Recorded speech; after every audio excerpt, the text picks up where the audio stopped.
Hi, I'm Damaris Jordan. And I'm David Jordan. I think I still am. Oh, yeah, I Yes, think you are. I still am. And we're bringing to you Then Sings My Soul. Yes, we are. And today's song will be I'd Rather Have Jesus. Love that song. Yes. And before I forget, Roger Smith sang this at church for invitation for a couple of weeks ago and done an outstanding job. Beautiful job. And Sandra accompanied on the piano. It was a wonderful job they did on that song because I always love the song. But the song, it's interesting. It was a poem, as a lot of songs are, and it was written by what was her name there? Yeah, Mrs. Rhea Miller in 1922. The song was wrote, and the story is George Beverly Shea traveled with the Billy Graham crusade for years and years. I think he traveled since 1946 with Billy Graham. Goodness. Said he was born in 1909 in Winchester, Ontario, and I didn't realize that. Born in Canada. Oh. I didn't know that. Yeah, interesting. Says where his dad served as pastor of the Wesleyan Methodist Church. Now that he got where he got they called him a short name Bev. Yes. Bev Shea. Bev's mother, it says, Yes. the church organist had a piano that came from England.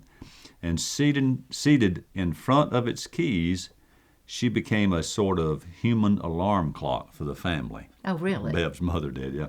Said every weekday morning, striking an E-flat chord, she would sing Eliza Hewitt's old song, Singing I Go Along Life's Road, praising the Lord, singing I go along life's road, for Jesus has lifted my load. Oh, what an alarm clock. That was weekdays. Oh, nice. Weekdays. Oh, so there's a different one for... On Sundays, she chose a different section. Isaac Watts' hymn, Lord, in the morning thou shalt hear my voice ascending high.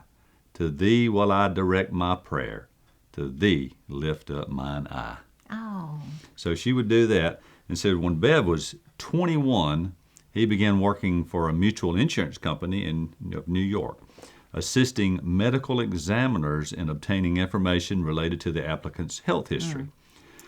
Among those who came into the office was Fred Allen, host of a coast-to-coast radio talent show. Isn't it Interesting. Isn't it interesting how God puts it all together? He orchestrates it all. He does. He orchestrates it all. And then we look back on our life and we go, wow, Yes. wow. Yes.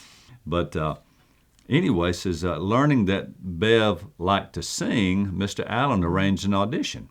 And a few weeks later, Bev found himself singing Go Down Moses to a nationwide audience on the National Broadcasting Company, NBC.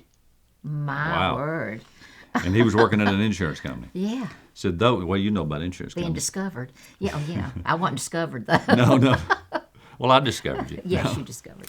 Well, though he lost the contest to a yodeler, yodelady-oh, Yeah, I get how the that message. goes. He received $15 and a taste of widespread fame. Says one Sunday shortly afterward, Bev sat down at his mother's organ to practice for the morning church service. His eyes fell on a clipping she had left for him there, a poem written in 1922 by Mrs. Rhea Miller. As Bev read the words, they spoke to him about his own aims and ambitions in life. An appropriate melody came easily, practically composing itself. Oh. Wow. So when Bev's mother came in from the kitchen, he played and sang it for her. Wrapping both arms around him, she placed a wet cheek against his. In church that morning, Bev sang, I'd Rather Have Jesus, publicly for the first time. It later became a sort of signature song expressing his own decisions in life. Beautiful story. Isn't it a beautiful story? Oh, God. And you think about that in your own life. You might not like where your life is right now, but just wait. Just wait. Yeah. Some things are going to change. Some things will turn around. And you'll look back and you'll go, why was I so worried? Yeah. When you've got God on your side. That's right, when God's on your You're side. living for Him. So anyway, I hope you've enjoyed that story, but let's see if we can sing it. Okay. I'd rather have Jesus than silver or gold. I'd rather be his than have riches untold. I'd rather have Jesus than houses or lands.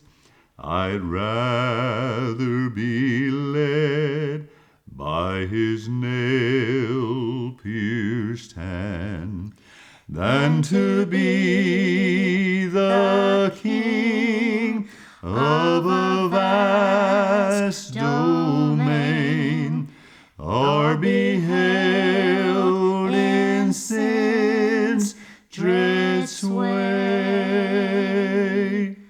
I'd rather have Jesus than anything this world affords today. And I think we can say that. We'd much rather have Jesus than anything this world can offer. Because at the end of the day, we're going to stand before him and answer for everything we've done. But I'd rather have him on my side than anything I know of. Well, anything to add? I will share this. David sang this song with a male quartet not too long ago, within the last couple of years. Yes. And we were over in Noonan, and I believe it was Noonan at a church. so. And that song lit my fire that night. It was just a sweet, sweet service anyway. But when they brought this song up, and I wasn't prepared. I did not know that this was going to be on the program. And when you really realize the difference when you have isolated yourself, put all the cares and all the thoughts of everything else going in your life aside, and that's what the previous part of the program had done for me. That's right. And when this song started being sung by you, and then the quartet as a whole came in on the chorus, I could not stop the tears of joy. Just to know the truth in my heart that Jesus is what I'd rather have than anything. Amen. Anything. Amen. Well, we thank you for watching again, and we hope you have enjoyed this edition of Yes, we do. Then Sings My Soul.